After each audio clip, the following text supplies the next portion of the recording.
Middle east जंग के बीच आज डोनाल्ड ट्रंप का अहम संबोधन था, जिसको लेकर कयास लग रहे थे कि वो एक कोई बड़ा ऐलान कर सकते हैं। उम्मीद थी कि या तो वो सीज फायर का ऐलान करेंगे या फिर ग्राउंड ऑपरेशन का, लेकिन बड़बोले ट्रंप ने ये साफ कर दिया कि युद्ध रुकने वाला नहीं है और इसके साथ ही ये भी संकेत दे दिया कि आने वाला वक्त और भी मुश्किलों से भरा हो सकता है। क्योंकि ट्रंप ने ऐलान कर दिया है कि ईरान डील के लिए नहीं माना तो अब उसके निशाने पर ऑयल डिपो होंगे। साथ ये भी चेतावनी दे दी कि अब उनका टारगेट ईरान के बिजली उत्पादक प्लांट्स होंगे। यानी अब ट्रंप ईरान के उस हिस्से पर वार करने का प्लान बना चुके हैं जो ईरान को पूरी तरह बर्बादी की तरफ ले जाएगा। इधर ट्रंप ने कहा, उधर ईरान में ट्रेलर भी दिखने लगा। इजरायल और अमेरिका ने मिलकर ईरान पर बहुत बड़ा अटैक किया, जहाँ इस्फहान में एक और मिसाइल डिपो को निशाना बनाया गया। हमला कितना बड़ा और असर कितना गहरा था, ये आप हमले के बाद के इम्पैक्ट को देखकर समझ सकते हैं। कुछ ऐसी ही तस्वीरें अब आने वाले वक्त में दिख सकती हैं, क्योंकि ट्रंप जिद पर अड़े हैं कि या तो ईरान डील करे या महातबाही। यानी ट्रंप जो कि अपने अड़ियल और जिद्दी रवैये के लिए जाने जाते हैं, वो अब उनकी बात ना माने जाने पर कुछ बड़ा करने की तैयारी में है। आज सुबह ट्रंप जब ईरान को पाषाण युग में पहुंचाने की धमकी दे रहे थे, ठीक उसी समय यूएस और इजरायल ईरान पर बम बरसा रहे थे। बताया जा रहा है कि इस्फहान के बहरिस्तान इलाके में ताबड़तोड़ 500 शक्तिशाली बम गिराए गए और इसके बाद आग और धुएं का गुबार देखने को मिला। लोग अपनी जान बचाने के लिए भागते दिखे।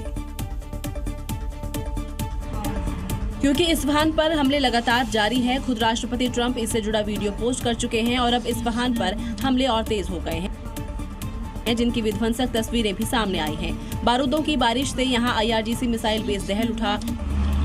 हमला इतना जोरदार था कि धमाकों की आवाज से पूरा इलाका थर्रा उठा और एक के बाद एक किए गए रॉकेट हमलों से भीषण आग लग गई। IRGC मिसाइल बेस पर किए गए हमले के बाद अफरा तफरी का मंजर दिखाई दिया। भीषण आग से उठे काले धुएं के गुबार ने पूरे बेस को अपनी चपेट में ले लिया और इस दौरान बारूदों की चपेट में आने से आग दूर तक फैलती गई। वहीं इस हमले की एक और तस्वीर आई है, जिसमें अटैक के बाद धुआं उठा और काफी दूर तक गुबार दिखाई दिया, जिसे एक कार चालक ने अपने कैमरे में कैद किया। इससे अंदाजा लगाया जा सकता है कि हमला कितना जोरदार रहा होगा। यूएस इजरायल इस्फहान पर लगातार हमले कर रहे हैं, क्योंकि दावा किया जा रहा है कि ईरान के पास जो यूरेनियम है वो इस्फहान में ही कहीं न कहीं छुपा कर रखा गया है और ट्रंप बार बार कहते रहे हैं कि वो ईरान की इस ताकत को मिट्टी में मिलाकर रखेंगे। ईरान में पाषाण युग लाने की ट्रंप की धमकी के बाद इस्फहान पर हमला और तेज हो गया है। IRGC के मिसाइल डिपो और सैन्य ठिकानों के अलावा अब स्टील प्लांट और दवा कंपनियों को भी निशाना बनाया जा रहा है। देखिए, इस वीडियो में कई धमाके होते दिखाई दे रहे हैं, जिसके बाद रात का आसमान नारंगी रंग की तेज रोशनी से जगमगा उठा। दूर दूर तक धुआं और आग का गोला दिख रहा है, जो बताने के लिए काफी है यहाँ कितनी बड़ी तबाही हुई है। अब दिन की तस्वीर देखिए, एक एक कर कई बम गिरने के बाद जोरदार धमाके हुए, जिससे आग के गोले आसमान की तरफ उठे। धमाकों से पूरे इलाके में जोरदार झटके महसूस किए गए।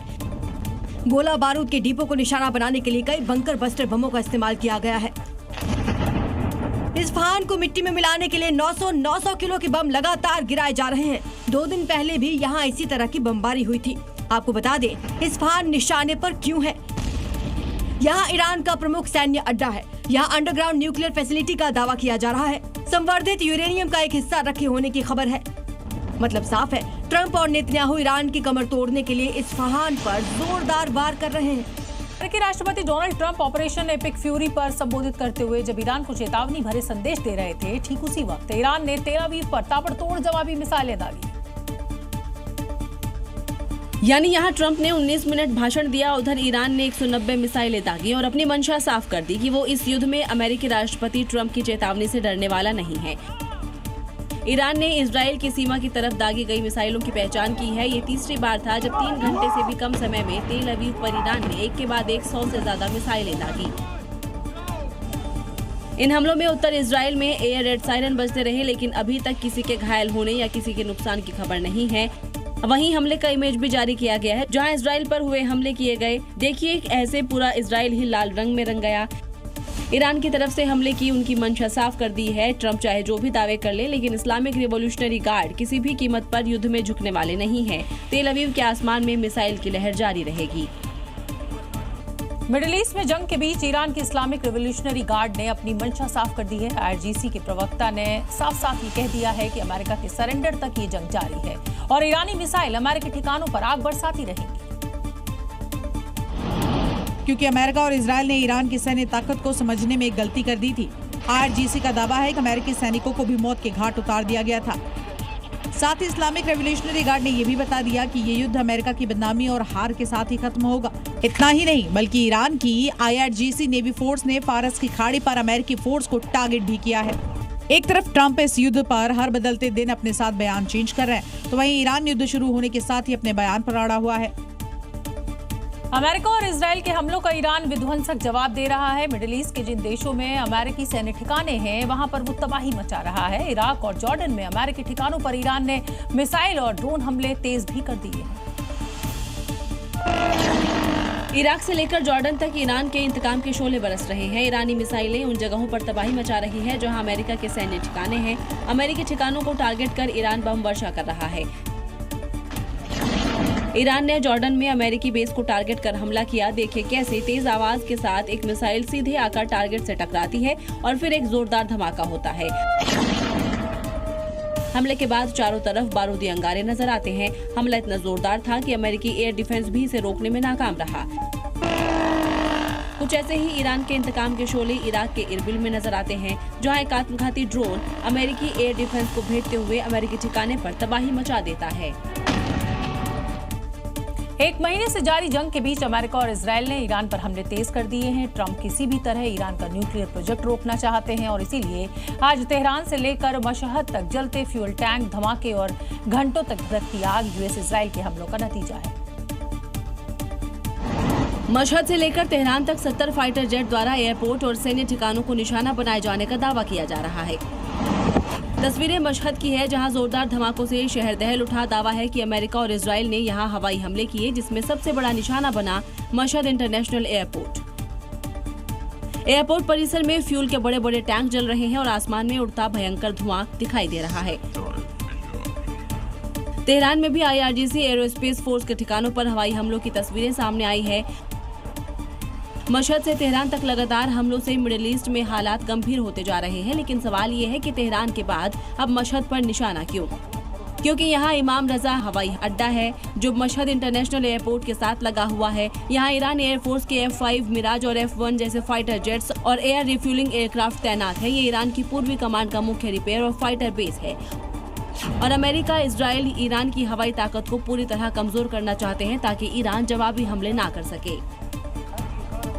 के अस्थी गांव में आज उस समय हड़कंप मच गया जब ग्राम सभा की जमीन पर बनी मस्जिद को बुलडोजर से ढहा दिया गया। प्रशासन की टीमें 2 बुलडोजर्स लेकर यहां पर पहुंची और कुछ ही घंटे के अंदर इस मस्जिद को जमींदोज कर दिया।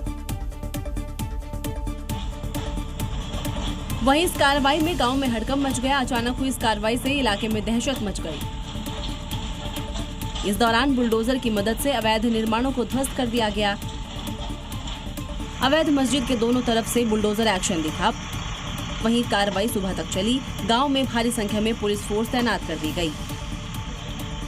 लगातार अस्थी गांव में जो बुलडोजर की कार्रवाई है वो जारी है। आप तस्वीरें देखते हैं कि बुलडोजर की कार्रवाई के लिए अलग अलग करीब 15 से 20 बुलडोजर बुलाए गए हैं।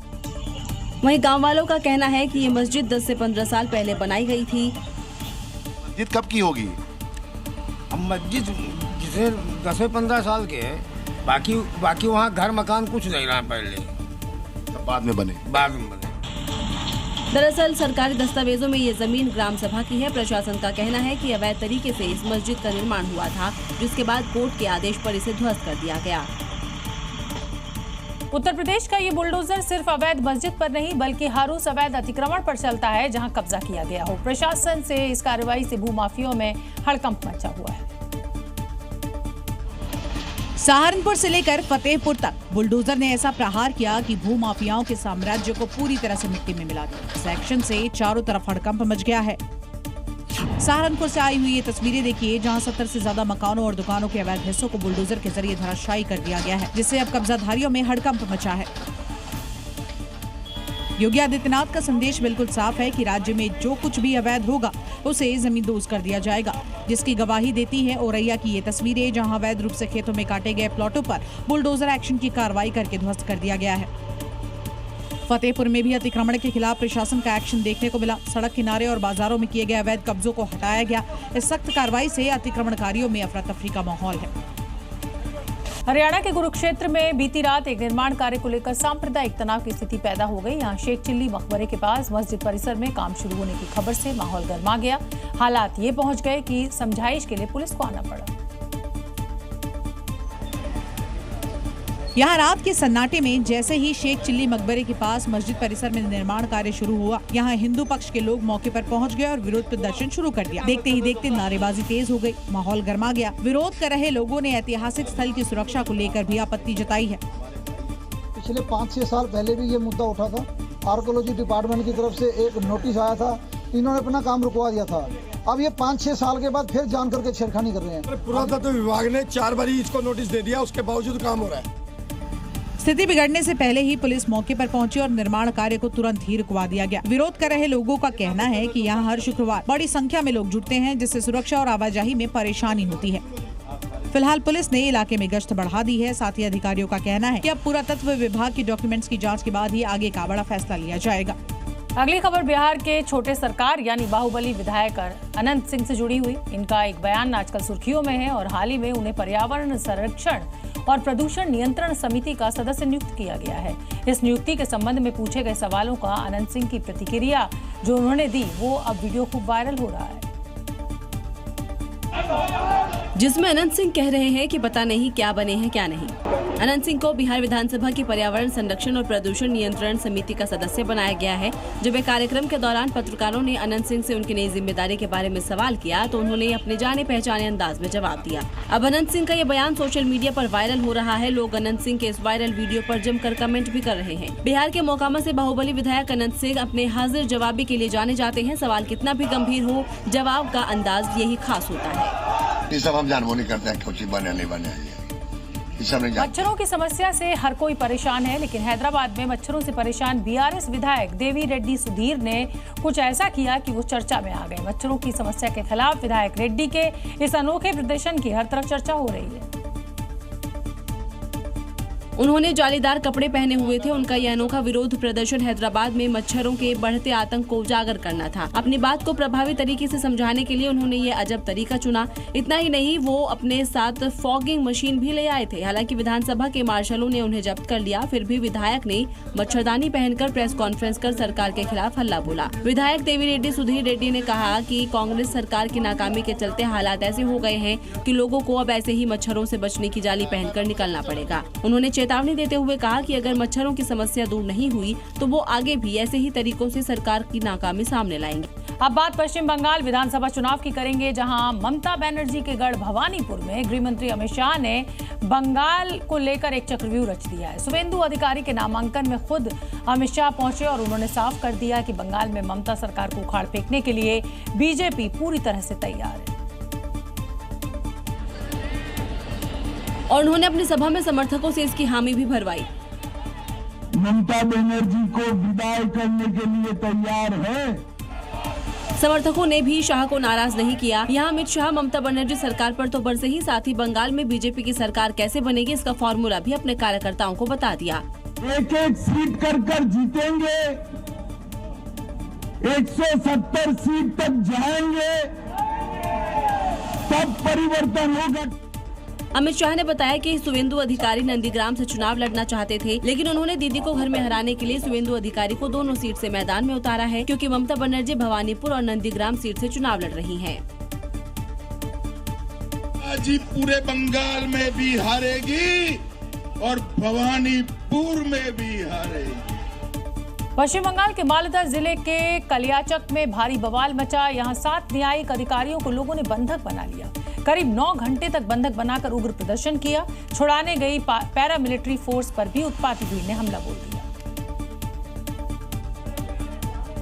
दरअसल मालदा में वोटर लिस्ट से नाम हटाए जाने से नाराज लोगों ने एसआईआर से जुड़ी 3 महिलाओं समेत 7 न्यायिक अधिकारियों को बंधक बना लिया। तस्वीरों में भी साफ दिख रहा है, उग्र लोग नारेबाजी कर रहे हैं, सड़क पर आग जलाकर प्रदर्शन कर रहे हैं, अधिकारियों को बंधक बनाकर उन्हें घेरे हुए हैं। उत्पाती भीड़ ने अधिकारियों की गाड़ियों के शीशे तोड़ दिए, ईंट पत्थर से हमला किया। बचाव के लिए पहुंचे सीआरपीएफ के जवानों को भी निशाना बनाया। देखिए हजारों की भीड़ को ये शख्स कैसे कार की छत पर खड़ा होकर संबोधित कर रहा है, लोगों को प्रदर्शन के लिए उकसा रहा है। अब इस मामले में सीजीआई ने संज्ञान लिया है और कहा है कि राज्यों में हर कोई राजनीतिक भाषा बोल रहा है, अधिकारियों को डराने की कोशिश की जा रही है। वहीं चुनाव आयोग ने डीजीपी से रिपोर्ट मांगी है और बीजेपी इस मामले में ममता सरकार को घेर रही है। ममता बनर्जी का जो लगातार जो उसका ना 1 सेकंड वाला उसका ना उनका जो बयान, वो बयान इसके पीछे जिम्मेदार है। वोटिंग से पहले मालदा में हुई इस घटना ने पश्चिम बंगाल की राजनीति को गरमा दिया है। देश में होने वाले चुनाव में महिला वोटर्स की क्या अहमियत है, इसका अंदाजा आप इस बात से लगा सकते हैं कि दिल्ली से लेकर बिहार तक महिला वोटर्स के दम पर ही नीतीश कुमार और अरविंद केजरीवाल जैसे नेता सत्ता के शिखर पर कई साल बने रहे और अब यही पैटर्न आने वाले विधानसभा चुनाव में भी नजर आ रहा है। दरअसल 4 चुनावी राज्यों में महिलाओं पर 24,000 करोड़ का दाव लगा हुआ है। चुनावी वादा भी यही कहता है कि सत्ता में आए हैं तो ऐसे ही 5 साल आखिर पैसे खातों में जाते रहेंगे। तमिलनाडु की डीएमके सरकार ने 2-2 हजार रुपए स्पेशल समर पैकेज के नाम पर महिलाओं के खाते में डाल दिए, जबकि असम की बीजेपी सरकार ने बिहू मनाने के लिए 4-4 हजार रुपए भी दिए हैं। केरल की वामपंथी सरकार भी स्त्री सुखम नकद योजना लेकर आई है और 10 लाख महिलाओं को हर महीने 1-1 हजार रुपए दिए जा रहे हैं। बंगाल की तृणमूल सरकार तो फरवरी में ही लक्ष्मी भंडार स्कीम में 500 रुपए बढ़ा चुकी है। यानी चुनावी राज्यों में महिला वोटरों को लुभाने के लिए सत्ताधारी पार्टियों ने अपना खजाना खोल दिया है। दरअसल पिछले कुछ सालों में ये ट्रेंड देखा गया है कि राज्यों में कैश ट्रांसफर योजना से सत्ताधारी पार्टियों को बहुत फायदा मिला है। हालांकि ये भी है कि इससे राज्यों के बजट में अतिरिक्त खर्च बढ़ जाएगा। असम विधानसभा चुनाव में असदुद्दीन ओवैसी की भी एंट्री हो गई है। एआईएमआईएम के चीफ ओवैसी ने गुवाहाटी में बीजेपी पर हमला बोला और यूसीसी के नाम पर हिंदू कोड बिल थोपने का आरोप लगा दिया। मेरे भाई असदुद्दीन ओवैसी असम में बदरुद्दीन अजमल की पार्टी एआईयूडीएफ का प्रचार कर रहे हैं। इस दौरान उन्होंने यूसीसी को लेकर बीजेपी पर हमला बोला। ये यूसीसी के नाम पर सिर्फ हिंदू कोड बिल को लागू करना चाहते हैं, जो सरासर गलत है, अनकॉन्स्टिट्यूशनल है। इंसान की बस की बात नहीं है किसी को मिटाना। लोग आए, मिट गए, चले गए और हम जिंदा रहेंगे। ओवैसी ने कहा कि कांग्रेस असम में बीजेपी को रोकने में नाकाम रही है, इसलिए उनकी पार्टी अब एआईयूडीएफ को सपोर्ट कर रही है। आसाम में जो राजनीति चल रही है, हेट पॉलिटिक्स चल रही है, नफरत की राजनीति चल रही है हेमंत बिस्वा शर्मा मुख्यमंत्री की जानिब से, और कांग्रेस पार्टी बिल्कुल नाकाम साबित हो चुकी है बीजेपी को रोकने के लिए। और कांग्रेस पार्टी की वजह से ही आज हेमंत बिस्वा शर्मा और बीजेपी सत्ता में है। ओवैसी का आरोप है कि हिमंता सरकार में करप्शन चरम पर है। उत्तर प्रदेश में मुख्यमंत्री योगी का निर्देश है, जो भी अपराधी अपनी लाइन क्रॉस करेगा उसका कानून के दायरे में हिसाब होगा। मुरादाबाद में भी ऐसा ही कुछ हुआ। उधम सिंह गैंग के शार्प शूटर मोंटी चड्ढा ने 5 करोड़ की रंगदारी मांगी और पैसे न देने पर जान से मारने की धमकी, जिसके बाद इलाके में दहशत फैल गई और योगी फोर्स ने मोंटी की तलाश तेज कर दी और तैयार हो गया उसके जहन्नुम का बोर्डिंग पास। पुलिस को बदमाशों की मौजूदगी की सूचना मिली थी, जिसके बाद मुरादाबाद पुलिस और एसटीएफ ने घेराबंदी की। खुद को घिरता देख बदमाशों ने पुलिस टीम पर ताबड़तोड़ फायरिंग शुरू कर दी। जवाबी कार्रवाई में पुलिस की गोली लगने से मोंटी गंभीर रूप से घायल हो गया। अस्पताल में उसकी मौत हो गई। घायल बदमाश है, उसको जिला अस्पताल में भर्ती कराया गया, जिसकी बाद में उपचार के दौरान मृत्यु होगी। मुठभेड़ के दौरान उसके पास से 32 बोर की पिस्टल, 32 बोर की रिवॉल्वर, 12 बोर की बंदूक, भारी मात्रा में कारतूस और स्विफ्ट कार बरामद की गई। मोंटी के अपराध की लिस्ट लंबी है। मोंटी चड्ढा साल 2010 में पहली बार हत्या के केस में जेल गया था। जेल के अंदर उधम सिंह गैंग से जुड़ा उस पर हत्या समेत कुल 36 संगीन मुकदमे हैं। उसकी गिरफ्तारी पर 50,000 रुपए का इनाम घोषित था। अपराधी कितना भी खूंखार क्यों ना हो, अगर यूपी में है तो योगी फोर्स से बच नहीं सकता, क्योंकि सीएम योगी कह चुके हैं अपराधियों के लिए हर चौराहे पर यमराज खड़े हैं। देश भर के प्राइवेट स्कूलों में नए एकेडमिक सेशन की शुरुआत हो गई है और अभिभावक बच्चों के लिए किताबें खरीद रहे हैं। लेकिन हैरानी की बात यह है कि प्राइवेट स्कूल किताबों के नाम पर वसूली कर रहे हैं और इसी को जी न्यूज ने एक्सपोज किया है। पहले मैं आपको प्राइवेट पब्लिशर की किताब बता देता हूँ। इसकी कीमत है 649 रुपए, प्राइवेट पब्लिशर की किताब। अब ये एनसीईआरटी की किताब है और इसकी कीमत देख लेते हैं, 65 रुपए। 65 रुपए की वो किताब है जो एनसीईआरटी छाप रही है और प्राइवेट पब्लिशर की किताब है 649 रुपए। जी न्यूज की इस मुहिम से अब देश जुड़ गया है। लोग खुलकर स्कूलों की मनमानी का विरोध कर रहे हैं। एकदम से 7-8 हजार के में एक बच्चे की किताब ले रहे हैं। अप्रैल इतना स्ट्रॉन्ग पीरियड होता है कि फीस भी जाती है, ड्रेस भी आती है, तो हम पे एक अच्छा खासा अप्रैल का प्रेशर होता है। किताबों वाली लूट की खबर दिखाए जाने का बड़ा असर हुआ है। दिल्ली सरकार के शिक्षा निदेशालय ने स्कूलों के लिए सख्त निर्देश जारी कर दिए हैं। मध्य प्रदेश के शिक्षा मंत्री ने जी न्यूज की पहल की तारीफ की। अखबार और मीडिया ही एक बड़ा माध्यम है कि निचले स्तर पर अगर कहीं हमारी नजर से कोई चीज बचती है तो वो चैनल्स के माध्यम से आती है। जी न्यूज वो काम कर रहा है। ये सवाल देश के हर उस शख्स से जुड़ा है जो अपने बच्चों को प्राइवेट स्कूल में पढ़ा रहा है या पढ़ाना चाहता है, इसलिए जी न्यूज इसे गंभीरता से उठा रहा है। बिहार के दानापुर में उस समय बवाल मच गया जब वहां दिन दहाड़े 4 लुटेरे एक ज्वेलरी शॉप पर पहुंच गए और लूटपाट कर 10 ही मिनट में पूरी दुकान खाली कर वहां से फरार हो गए, जिसका वीडियो भी सामने आया है। फुटेज में दिख रहा है कि दुकान में 2 महिलाएं बैठी हुई हैं। इस बीच 4 लुटेरे दुकान में घुसे। इसमें से एक लुटेरा अपनी पिस्टल निकालकर जल्दी से गहने निकालने को इशारा करता है, लेकिन इस बीच जब दुकानदार ऐसा नहीं करता तो उस पर पिस्टल के बट से हमला कर देता है। इस दौरान वहां बैठी महिलाएं घबरा गईं। इसमें से एक लुटेरा डिस्प्ले काउंटर पर चढ़कर दुकानदार में रखे गहने को एक एक करके अपने साथियों को देता रहा और वो उसे एक बोरे में रखता दिखा। वहीं दूसरी तरफ से 2 और लुटेरे कई और गहनों को इकट्ठा करते दिखे। एक एक करके सभी गहनों के बॉक्स को बोरे में रखा गया। जाने से पहले लुटेरों ने दुकानदार के गले में रखे पैसे भी अपने साथ ले लिए। दिन दहाड़े हुई ये घटना के बाद इलाके में दहशत मच गई। आनन फानन में मौके पर पहुंची पुलिस ने आरोपियों के खिलाफ FIR दर्ज कर ली। वहीं इस वारदात के बाद इलाके में खौफ का माहौल है और कानून व्यवस्था पर गंभीर सवाल भी है। राजस्थान के जयपुर से एक चौंकाने वाला मामला सामने आया है, जहां एक रिटायर्ड डॉक्टर ने वास्तु के भरोसे घर में 50 लाख रुपए छिपा कर रखे, लेकिन वहीं भरोसा उनके लिए भारी पड़ गया और 50 लाख रुपए चोरी हो गए। चोरी किसी बाहरी ने नहीं बल्कि घर के अंदर ही मौजूद शख्स ने की।